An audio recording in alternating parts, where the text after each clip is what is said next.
اور اللہ کے نبی صلی اللہ علیہ وسلم کی احادیث کا مجموعہ فرماتے ہیں۔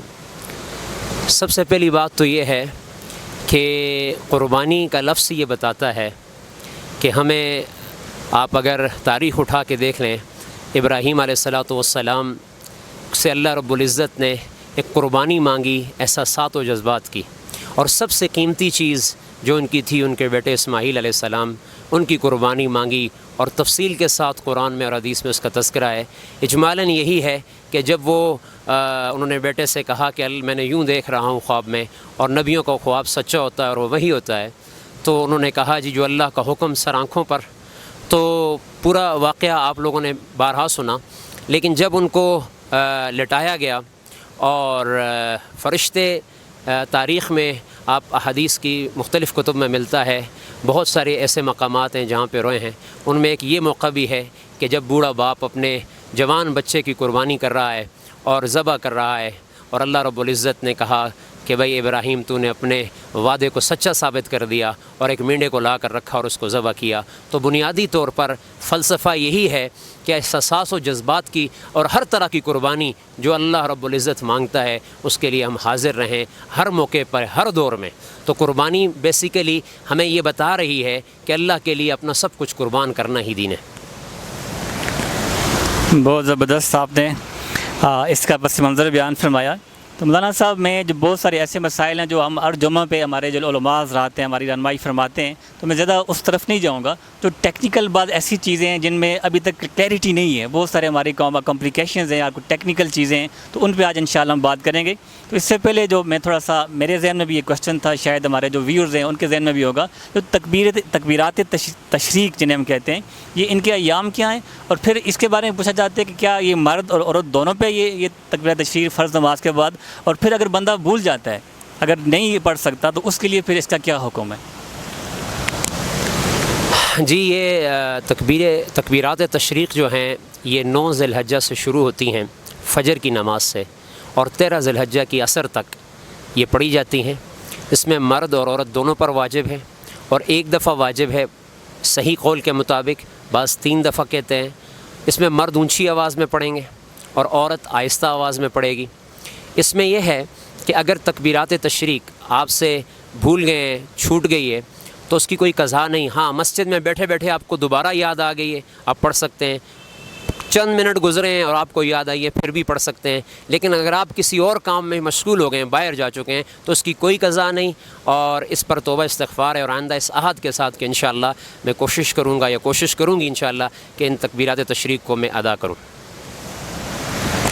اچھا مولانا صاحب، اس کے بعد ہم آتے ہیں کہ یکم ذی الحجہ سے لے کر قربانی تک، یہ ہمارے یہاں یہ عام روایت ہے، یہ ٹریڈیشن ہے، یا یہ کوئی شرعی چیز ہے کہ جو لوگ قربانی کرتے ہیں ان کو اپنے بال، اپنے ناخن یہ نہیں کاٹنے چاہیے؟ یہ اس کا کوئی شرعی حکم ہے کہ یا اس کے بارے میں آپ کیا ہماری رہنمائی فرمائیں گے؟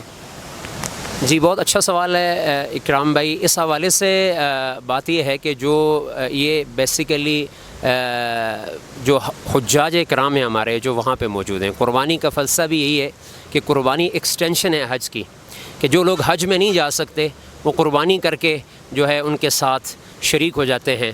تو لہٰذا بال اور ناخن یہ کاٹنا فرض، واجب، اس کے حکم میں نہیں ہے کہ بھائی کوئی حرام ہے یا ہم یہ کہیں کہ بھائی ضروری ہے۔ مستحب عمل ہے، اگر کوئی کر لے تو بہت اچھی بات ہے، اگر نہیں کرتا، اگر بعض اوقات بہت سارے ایسے لوگ ہوتے ہیں جن کے 40 دن زیادہ گزر جاتے ہیں اور وہ تو اس میں حکم واجب کا ہوتا ہے ان بالوں کو کاٹنے کا، زیر ناف بال ہیں اس طرح، تو اس حوالے سے وہ کرنا ضروری ہے، بال کاٹے فوراً۔ اور اگر ناخن بہت بڑھ گئے ہیں اور ان کے اندر گند بہت زیادہ جمع ہو گیا ہے، پہلے اس نے نہیں کیا تھا، تو اس کو بھی کاٹنا ضروری ہے، کہ بہت ساری چیزیں ایسی ہیں جو اور اس میں قباحتیں آتی ہیں۔ تو بال کاٹنا اور ناخن کاٹنا فرض واجب کے درجے میں نہیں ہے، اور اس کو اپنے حال پہ چھوڑنا مستحب عمل ہے کہ وہ چھوڑے اور ان کے ساتھ تشابہ اختیار کرے جو ہمارے حجاج کرام ہیں جن کے لیے یہ حکم ہے۔ کچھ احرام کی پابندیاں ہیں جن میں سے ایک یہ پابندی بھی ہے، تاکہ جو لوگ حج میں نہیں جا سکتے وہ ان کی شکل بنائیں، ان کی نقل اتاریں یہاں بیٹھ کر۔ تو اس حوالے سے کہا جاتا ہے کہ بال اور ناخن نہ کاٹے جائیں۔ جزاک اللہ۔ اب مولانا صاحب قربانی پہ آتے ہیں، تو سب سے پہلے جب ہم نے اپنے علاقے میں اسپیشلی یہ ایک مسکنسیپشن دیکھی ہے کہ لوگ قربانی کو خاص کر ایسے لوگ جن کی استطاعت نہیں ہوتی قرض لے کے بھی قربانی کرتے ہیں، یا اس میں یہ بات کہنا نہیں چاہتا کہ ریاکاری سمجھ لیں یا اللہ نہ کرے ایسی کوئی بھی ان کے دماغ میں چیز ہوتی ہے، لیکن قربانی کو وہ مسٹ سمجھتے ہیں کہ ہم نے کرنی ہے، فلاں بھی کر رہے تو ہم بھی کریں گے، اس میں حصہ ڈالتے ہیں جو 7 لوگ ہیں، تو اس میں بعض لوگ قرض لے کے بھی. تو قربانی کس شخص پہ فرض ہے، پہلا سوال. اور دوسری بات میں اپنے ساتھ اس کو بھی ایڈ کر لوں کہ زکوٰۃ کے جو مسائل ہیں، کہ بعض لوگ یہ سمجھتے ہیں کہ جی پورا سال جو مال پہ گزرتا ہے تو زکوٰۃ فرض ہوتی ہے، تو کیا قربانی کے لیے بھی یہ شرط ہے؟ زکوٰۃ کی فرضیت اور قربانی کی فرضیت کو آپ کس طرح ڈفرینشیٹ کریں گے؟ جی، سب سے پہلے تو آپ کا سوال یہ ہے کہ قربانی کن پر فرض ہے.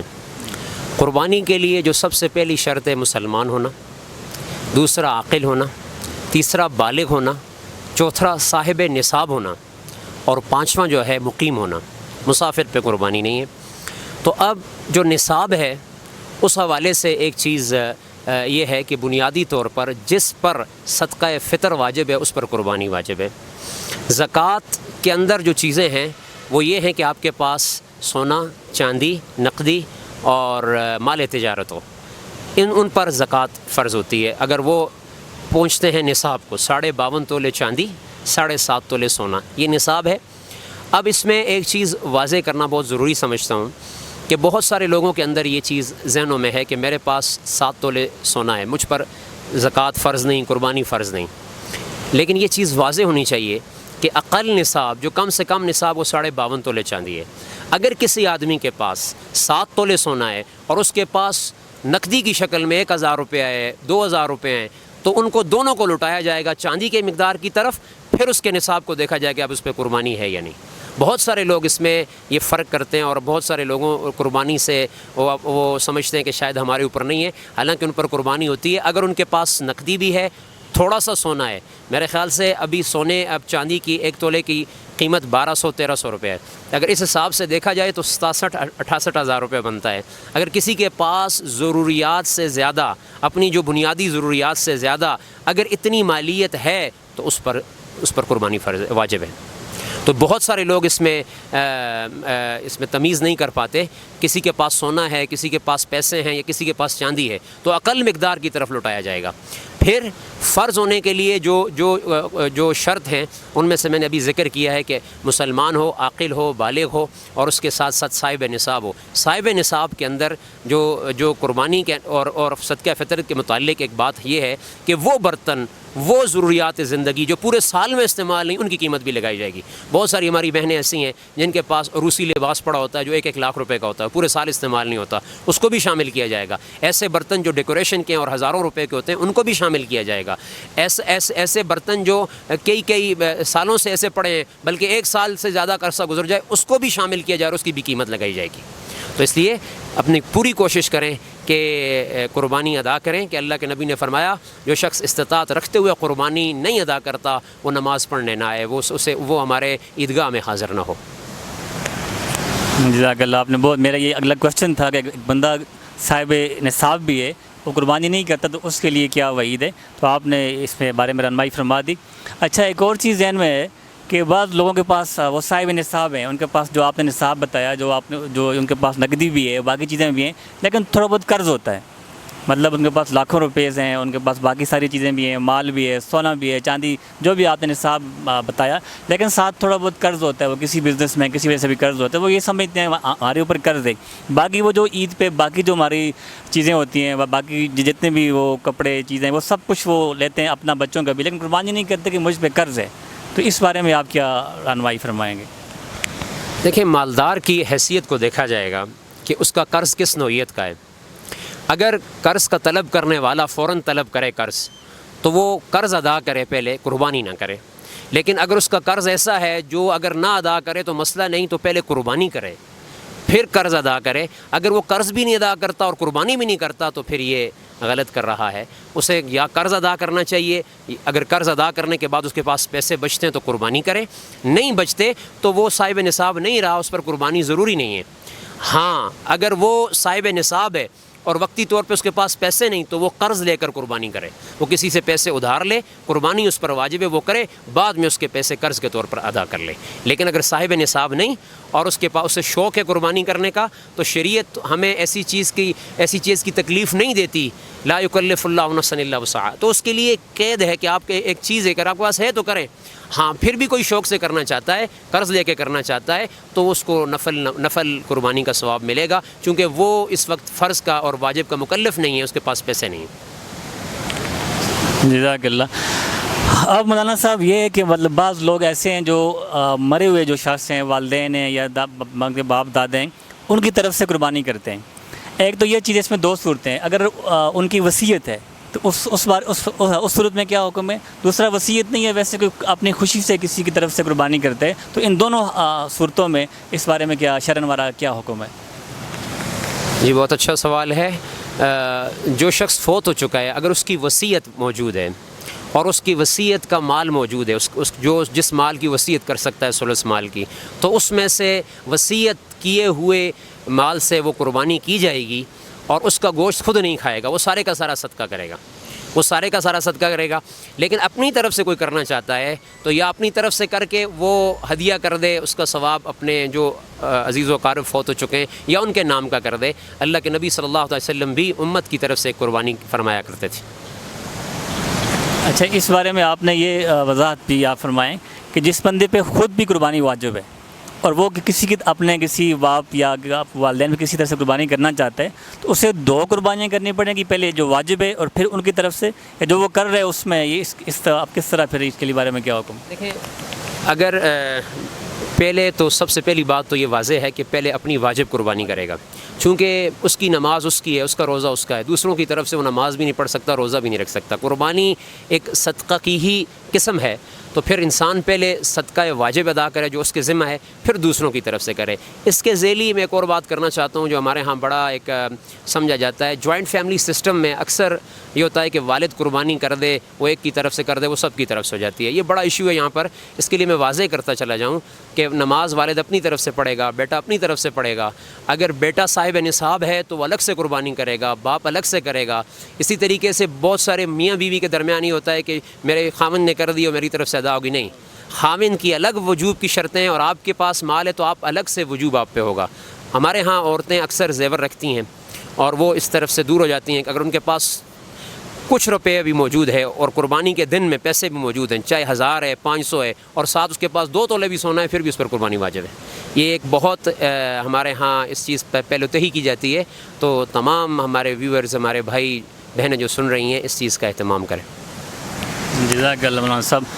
اب میرا اگلا کوشچن قربانی کے جانور کے بارے میں، اس پہ بہت زیادہ بات ہوتی رہتی ہے، تو آپ مختصر الفاظ میں قربانی کا جانور، اس کی جو ایلیجبلٹی ہم کہتے ہیں انگلش میں، اس جو کون سا جانور ہے جس کی قربانی کی جا سکتی ہے، تو اس پہ عام طور پہ جمعہ پہ ہمارے مولانا صاحب، ہمارے علماء حضرات بات کرتے ہیں، تو آپ بھی تھوڑا سا اس پہ روشنی ڈالیے گا۔ اس پہ تو ساری تفاصیل ہر جگہ پہ تقریباً موجود ہیں۔ آپ چھوٹے جانور، بڑے جانور جو بھی قربانی کے لیے خریدنا چاہتے ہیں، بکرا، مینڈا، بکری، اس طرح گائے، بھینس، بیل، اونٹ، یہ سارے وہ جانور ہیں جن کی قربانی کی جاتی ہے۔ ایک چیز میں اس میں اضافہ کرتا چلا جاؤں، جو جانور آپ کو اچھا لگے، خوبصورت لگے، ایسی چیز کو ذبح کریں جو آپ کو پسند آئے، تاکہ ہم اللہ کی راہ میں قربانی دے رہے ہیں اور اللہ کو ہماری کوئی بھی چھوٹی سی چیز پسند آ جاتی ہے تو اور بخشش کا ذریعہ بن جاتا ہے۔ تو قربانی کا جانور لاغر نہ ہو، کمزور نہ ہو، اس میں عیب نہ ہو، ان ساری چیزوں کو دیکھ کر قربانی خریدیں۔ اور پھر اس میں آپ دیکھ لیں کہ اگر چھوٹی قربانی ہے اس میں ایک حصہ ہے، اور گائے اور بیل اور اونٹ میں ساتھ ساتھ ایسے کی جا سکتے ہیں، باقی جتنا اس سے کم جتنے بھی کیے جائیں۔ اچھا، اب تھوڑا سا ایک ٹیکنیکل ایشو جس پہ ہر سال ہمارے یہاں میں نے بہت دفعہ اس پہ کنٹروورسیز دیکھی ہیں، اس پہ بحث دیکھی ہے کہ آپ نے کہا کہ جانور بالکل اچھا ہو، جوان ہو، خوبصورت ہو، اٹریکٹیو ہو، جو اچھا لگے، لیکن بعض دفعہ ایسا ہوتا ہے کہ ایک بندے نے جانور لیا اور قربانی سے پہلے وہ عیبدار ہو گیا، مطلب ایسا کوئی اس کے ساتھ کوئی حادثہ پیش آ گیا، وہ عیبدار ہو گیا، گم ہو گیا یا وہ مر گیا، تو اس نے تو مطلب ایک بندہ، اس میں بھی ایک بندہ جو زیادہ امیر ہے، ایک تھوڑا سا فقیر ہے، مطلب اس پہ صاحب اس کو نصاب مشکل پورا ہوتا ہے، تو ان دونوں صورتوں میں اس کے لیے پھر دونوں الگ الگ جو میں نے بات کی ہے، اس بارے میں کیا حکم ہوگا پھر؟ دیکھیں، اس حوالے سے تو واضح چیز ہے، اگر وہ صاحب نصاب ہے اور اس نے جانور خرید لیا ہے اور وہ گم ہو گیا یا عیبدار ہو گیا، تو اس کی دو شکلیں ہیں۔ پہلی شکل تو یہ ہے کہ اگر اس کے پاس مزید پیسے موجود ہیں جو اس کی ضروریات سے بڑھ کے ہیں، وہ نصاب تک پہنچتے ہیں تو دوسرا جانور خریدے، اگر وہ نصاب تک نہیں پہنچتے تو انشاءاللہ اس کی نیت پر اس کا اجر مل جائے گا۔ دوسری بات اس کے ساتھ ساتھ یہ ہے کہ اگر وہ جانور بعد میں مل گیا، کچھ مہینوں بعد مل گیا، کچھ دنوں بعد مل گیا، گم ہو گیا ہے، تو اس جانور کو بھی ذبح کرنا چاہیے، اس کو پاس نہ رکھے، اس کو بھی صدقہ کر دیں۔ جزاک اللہ۔ اچھا ایک اور صورت بھی ہے کہ بعض دفعہ ہم فیس بک پہ، یوٹیوب پہ ایسی بہت ساری ویڈیوز دیکھتے ہیں کہ قربانی کرتے وقت جانور اتنا طاقتور تھا، ایسا بیل تھا، ایسی بھینس تھی کہ بھاگ گئے۔ تو ہمارے پٹھانوں کے بعد ایسی ویڈیوز وائرل ہوئی ہیں کہ وہ اس کو گولی مار کے یا تلوار سے، جو استراری کیفیت ہے، تو کیا اس طرح بھی وہ نیت قربانی کی ہے، لیکن وہ گولی مار کے، ایک دفعہ ہم نے ویڈیو دیکھی کہ وہ کلاشنکوف سے اس کو گولیاں مار کے بھینس بھاگ جاتی ہے اور وہ اس کو اس طرح قتل کر دیتے ہیں، یا پھر تلوار یا برچھی کے ذریعے مار دیتے ہیں، تو اس طرح بھی قربانی ہو جائے گی؟ دیکھیں، اگر کوئی ایسا جانور ہے جو بہت زیادہ اگر اس طرح قابو میں نہیں آ رہا تو آپ اس کو گولی مار کے گرا تو ضرور سکتے ہیں، لیکن اس کے مرنے سے پہلے اس کے گلے پہ چھری چلانی ضروری ہے۔ اس کو زخمی کر کے گرا دیں اور پھر چھری چلا دیں۔ اگر چھری سے پہلے وہ اگر مر گیا ہے تو وہ قربانی نہیں ہو سکتی، اسے حلال کرنے کے لیے قربانی، اس پر تکبیر پڑھ کے اس پر چھری چلانی ضروری ہے۔ تو قریب ہی کوئی رکھ کے اس کو اگر فائر مار دے اور اگر قابو نہیں آتا کسی بھی شکل میں، چاہے اگر کوشش کر رہے ہیں اور وہ نہیں آ رہا قابو میں، تو اس کو گولی مار کے اگر گرا دیا جائے تو فوراً اس کی چھری چلا دی جائے تاکہ وہ جانور حلال ہو جائے۔ جزاک اللہ۔ اس بارے میں بہت ساری کنفیوژن تھی۔ تو مولانا صاحب، اب جو قربانی کے بڑا جانور ہوتا ہے، اونٹ ہے، بیل ہے، گائے ہے، تو اس میں 7 پارٹیسپینٹس ہوتے ہیں۔ یہ تھوڑا سا میں سینسٹیو ایشو ہے، اس پہ بھی مطلب اس ایٹ دا مومنٹ بعض دفعہ بات ہوتی ہے کہ اب بندہ کیسے تحقیق کرے گا کہ بندہ مشرک ہے، کہ بندہ کی آمدن کس طرح کی ہے، حلال ہے، حرام ہے۔ بعض لوگ جو بینک کے جو امپلائیز ہوتے ہیں ان کے ساتھ کہتے ہیں کہ ان کا بزنس ٹھیک نہیں ہے، یا کسی کے بزنس کے بارے میں تو بندہ اتنا شیورٹی کے ساتھ نہیں کہہ سکتا۔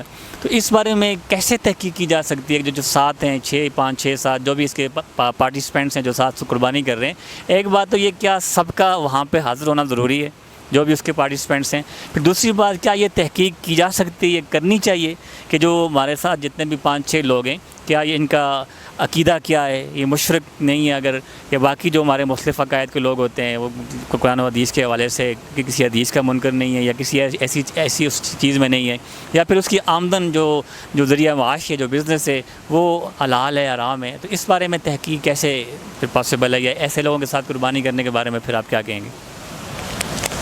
دیکھیں، یہ تو چند چیزیں ایسی واضح ہیں کہ ہم یہ دیکھیں گے کہ قربانی کس جگہ پہ ہو رہی ہے۔ قربانی کسی مسلم ملک میں ہو رہی ہے یا کسی غیر مسلم ملک میں ہو رہی ہے؟ پہلی بات، اگر کسی مسلمان ملک میں ہو رہی ہے، جیسے ہمارے ہاں ہو رہی ہے، تو یہاں ہمیں ہر ایک کا پتہ ہوتا ہے، اور شریعت ظاہر کی مکلف ہے، ظاہری اس کے اعتبار کیا ہے، اس کا قول کیا ہے، اس کا اٹھنا بیٹھنا کیا ہے، اس کے اعمال کیا ہیں، تو وہ سب کے سامنے ہوتے ہیں۔ اور دوسری بات یہ ہے کہ اگر اس کا ذریعہ معاش کوئی ایسا ہے جو سودی ہے اور غیر شرعی ہے، تو اس اعتبار سے کوشش کرنی چاہیے کہ ایسے شخص کو شامل نہیں کرنا چاہیے، اور بینک کے حوالے سے جو ڈائریکٹ سود کے ساتھ جن کا لنکڈ ہے ان کے ساتھ احتیاط کرنی چاہیے۔ باقی یہ دیکھا جائے گا کہ اس کا اکثر مال کس اعتبار سے، اگر اس کا اکثریت مال حلال کا ہے اور کچھ حرام کے ہیں پھر بھی گنجائش بنتی ہے، یا ایسا آدمی کسی سے قرض لے کر شرکت کرتا ہے تب بھی گنجائش بن جاتی ہے، لیکن براہ راست اس مال سے ایوائڈ کیا جائے اور کوشش کی جائے کہ بھائی ایسا نہ ہو، کیونکہ شریک قربانی کا سب سے بڑا مسئلہ یہ ہے کہ کسی ایک کی نیت بھی اگر خراب ہو گئی تو سب کی طرف سے قربانی حرام ہو جائے گی۔ ایک آدمی کی نیت یہ ہے کہ میں گوشت لوں گا اور گوشت کھاؤں گا اور گوشت میں یہ کروں گا وہ کروں گا، ایک آدمی کی نیت خراب ہو گئی، باقی 6 افراد کی نیت بالکل ٹھیک ہے، لیکن اس کی وجہ سے ان کی نیت کا بھی اثر پڑے گا، کیونکہ ان کی نیتیں بھی اجتماعی ہیں، ان کا عمل بھی اجتماعی ہے، ان کا جانور بھی اجتماعی ہے، تو لہٰذا اس اعتبار سے قربانی سے پہلے اپنی نیتوں کی بھی تجدید کر لیں کہ ہم اللہ کی رضا کے لیے کر رہے ہیں، اور ہمارا سب کچھ، ہمارا مقصد نہ اس کا گوشت ہے نہ کچھ ہے، صرف اللہ کی رضا ہے، اور اس رضا کو سامنے رکھتے ہوئے قربانی کی جائے۔ اگلا سوال آپ کا یہ تھا کہ قربانی کرنے والے جو افراد ان کا ہونا بہتر ہے کہ وہ موجود ہوں، اگر نہ ہوں کوئی مسئلہ نہیں، وہ کسی کو وکیل بنا دیں کہ آپ میری طرف سے قربانی کر دیں، قربانی ادا ہو جائے گی۔ جزاک اللہ۔ اچھا، ایک اور چیز میرے ذہن میں، ابھی یہ کویشچن میرے ذہن میں آ رہا ہے، ایک بندے نے قربانی کی نیت سے ایک جانور لیا، یہ اس دن میں نے یہ آبزرو کی ہے، تو میرے ذہن میں اس وقت بھی یہ چیز آئی تھی، وہ جو بندہ جس کو میں نے دیکھا تھا وہ بھی تھوڑا سا میں نے اس سے بھی پوچھا تھا کہ وہ قربانی کی نیت سے جانور لے کے آئے تھے، لیکن وہ منڈی میں جانور بیچ رہا تھا کہ میں نے اس سے بہتر لوں گا، یا میرا اب پروگرام نہیں رہا، یا میرے ساتھ باقی 6 لوگ اور بھی تھے، اب وہ نہیں کر رہے، میں اکیلا افورڈ نہیں کر سکتا۔ جب ہم لایا تھا میں تو میرے ساتھ 5-6 لوگ اور بھی تھے، تو اب وہ چونکہ آگے پیچھے ہو رہے ہیں تو اب میں اس لیے اس کو بیچ رہا ہوں۔ تو یہ اس طرح کی اگر صورت ہو، ایک بندہ قربانی کی نیت سے جانور لیتا ہے، اس کے بعد اس کے جو باقی شرکاء ہیں قربانی کے وہ ساتھ نہیں دے رہے، یا اس کا اپنا پروگرام چینج ہو گیا، مائنڈ چینج ہو گیا کہ میں نہیں کر سکتا، میرے لیے افورڈ نہیں ہے، تو اس بارے میں آپ کیا کہیں گے پھر؟ دیکھیں، اس حوالے سے اس کی نیت کا اعتبار ہوگا۔ بہت سارے ایسے ہیں جو دھوکے سے اس طرح کرتے ہیں، بہت سارے ایسے ہیں جو اس کے ساتھ جو شریک والے اس وجہ سے بھی نہیں کرتے کہ ہو سکتا ہے یہ خود کسی سودی کام میں ملوث ہو۔ یہ موقع کی صورتحال کو دیکھ کر فیصلہ کیا جائے گا کہ کس اعتبار سے کیا جاتا ہے۔ اگر وہ اس اعتبار سے کر رہا ہے کہ بھائی باقی سارے ساتھی جو ہے ہٹ چکے ہیں اور میں اکیلا رہ چکا ہوں، تو وہ 6 افراد اور تلاش کرے، پہلی کوشش یہ کرے کہ اس کے ساتھ وہ شامل ہو جائیں۔ نہیں تو مجبور ہے، پھر وہ بیچ کے اپنے لیے کوئی چھوٹا جانور لے لے اور اس کی قربانی کر لے، وہ مجبور ہے۔ لیکن بہت ساری جگہوں پہ ایسا ہوتا ہے کہ وہ کہیں نہ کہیں پہ مسئلے کی نوعیت مختلف ہو جاتی ہے، کسی کی نیت بدل جاتی ہے، کسی کا کیا مسئلہ ہوتا ہے، کوئی کس اعتبار سے ہوتا ہے۔ بعض اوقات ایک نے جانور مہنگا لے لیا اور دوسروں کو پتہ چلا یار یہ جانور سستا تھا، اس نے اپنا حصہ اس میں سے نکالا۔ بہت ساری ایشوز ہیں ہمارے ہاں۔ یہی تو ہمارا مسئلہ ہے کہ بحیثیت مسلمان ہم اپنی بنیاد سے ہٹ چکے ہیں، سچ اور دیانت سے ہٹ چکے ہیں۔ اللہ ہم سب کو صحیح معنوں میں عمل کی توفیق عطا فرمائے بھائی۔ اچھا، آخری میرا کوشچن، اس بارے میں بھی بہت سارے کمپلیکیشنز تو نہیں ہیں، لیکن ہر سال ہم مطلب جب قربانی اینڈ پہ ہوتا ہے، اس بارے میں بہت ساری کنٹروورسیز آتی ہیں۔ جو گوشت کی تقسیم ہے، بعض جو قربانی کا جو اسپاٹ ہوتا ہے جہاں ایٹ دا اسپاٹ قربانی کی جاتی ہے، یا لوگ آ جاتے ہیں، بچے آ جاتے ہیں، وہ کہتے ہیں خدائی حصہ یہیں پہ تقسیم کرو، بعض کہتے ہیں نہیں جی 3 حصے بناؤ، گھر لے جاؤ، وہیں پہ کریں گے۔ تو اس کا جو بہتر طریقہ ہے، مستحب طریقہ، جس میں آپ رہنمائی فرمائیں کہ کیا ہے قربانی کے بعد جو قربانی کے گوشت کی تقسیم کا مرحلہ ہے، اس بارے میں آپ رہنمائی فرمائیں کہ کیسے تقسیم، بہتر تقسیم کیا ہے، مستحب عمل کیا ہے؟ دیکھیں، اس اعتبار سے تو جو ہمیں ملتا ہے وہ 3 حصے بنائے جائیں۔ ایک حصہ گھر میں استعمال کیا جائے، ایک حصہ اپنے عزیز و اقارب اور رشتہ داروں میں تقسیم کیا جائے، اور ایک حصہ اللہ کی راہ میں غرباء میں تقسیم کیا جائے۔ لیکن میری ایک رائے اس حوالے سے کوشش یہ کی جائے کہ جو قربانی کرتا ہے، بہت سارے ایسے ساتھی ہیں جو ہر سال گوشت کھاتے ہیں، اور اللہ رب العزت سال میں کئی دفعہ انہیں اچھا رزق دیتا ہے، لیکن وہ بہت سارے لوگ ایسے رہ جاتے ہیں جو پہاڑوں پہ ہیں، یا سفید پوش لوگ جو قربانی نہیں کر سکتے۔ تو میری ذاتی رائے ہے کہ بھائی اگر وہ اکثر حصہ اللہ کی راہ میں غرباء میں تقسیم کریں اور رشتہ داروں تک لے جائیں، کچھ گھر میں رکھ لیں، تو زیادہ ثواب ہے۔ جتنا انسان کی نیت ہوگی اس حد تک اس کو اجر ملے گا، چونکہ یہاں پر بہت سارے ہم بھی ہر سال کوشش کرتے ہیں اجتماعی مختلف جانوروں کو ذبح کر کے تقسیم کرتے ہیں اور مختلف علاقوں میں لے کے جاتے ہیں، تو میں دیکھتا ہوں کہ بہت سارے لوگ جو ہیں نا، عید والے دن بھی ان کے گھر میں دال چڑھی ہوتی ہے۔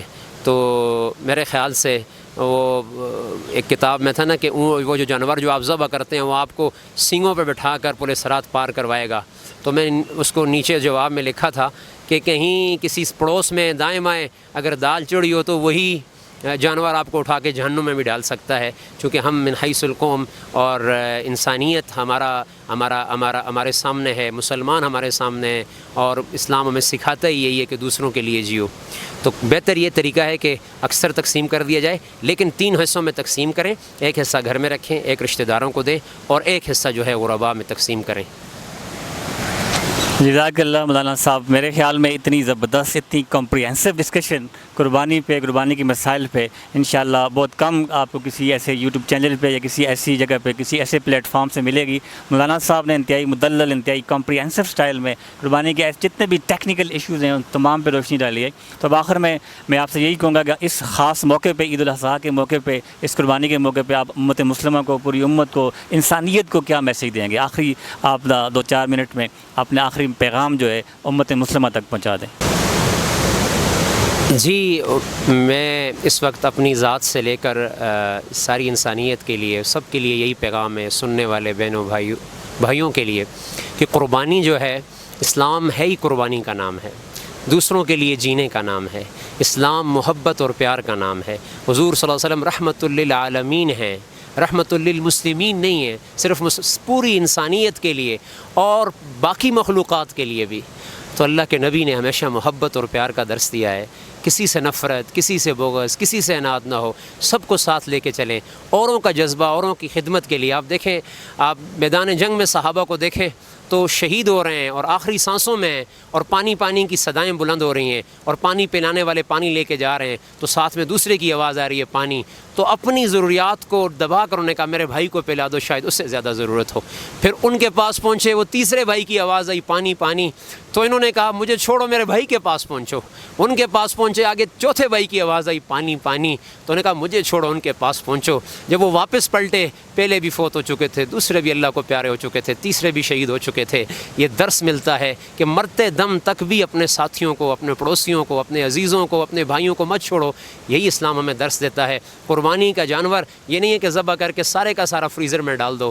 نہیں، غریبوں کو، مستحق بیواؤں کو، یتیموں کو، جہاں تک آپ سے ہو سکے آپ اپنے حصے کا دیے جلاتے رہو. اوروں کا غم، اوروں کا دکھ، اوروں کے لیے خیر کا جذبہ دلوں میں رکھ کے چلتے رہو. اور یہی محبت اور پیار ہے. دیکھو، فاحشہ عورت ایک کتے کے بچے کو پانی پلاتی ہے اور اس پر اس کی زندگی کی ساری خطائیں معاف ہو جاتی ہیں اور جنت میں چلی جاتی ہے. جب آپ کسی انسان کی خدمت کرو گے، کسی مسلمان کی خدمت کرو گے تو آپ کا مرتبہ کتنا بلند ہوگا. تو یہی بات ہمیں کرنی چاہیے کہ ہم اجتماعی امت ہیں، ہم انفرادی نہیں ہیں. اللہ کے نبی نے فرمایا کہ المسلم اخو المسلم، مسلمان کا بھائی ہے. اور پھر دوسری روایت میں پڑھا انشتکا عینہ اشتکا کلہ، انشتکا راسہ اشتکا کلہ، کہ مسلمان کے ایک جسم کی مانند ہے. المسلم کالجسد الواحد، مسلمان ایک جسم کی مانند ہے. اگر سر میں درد ہوتا ہے تو پورے جسم میں درد ہوتا ہے، آنکھوں میں درد ہوتا ہے تو پورے جسم میں درد ہوتا ہے. اوروں کا درد جذبہ لے کے چلو، جتنا ہو سکے کسی کے لیے کوئی مدد ہو جائے، کوئی خدمت ہو جائے،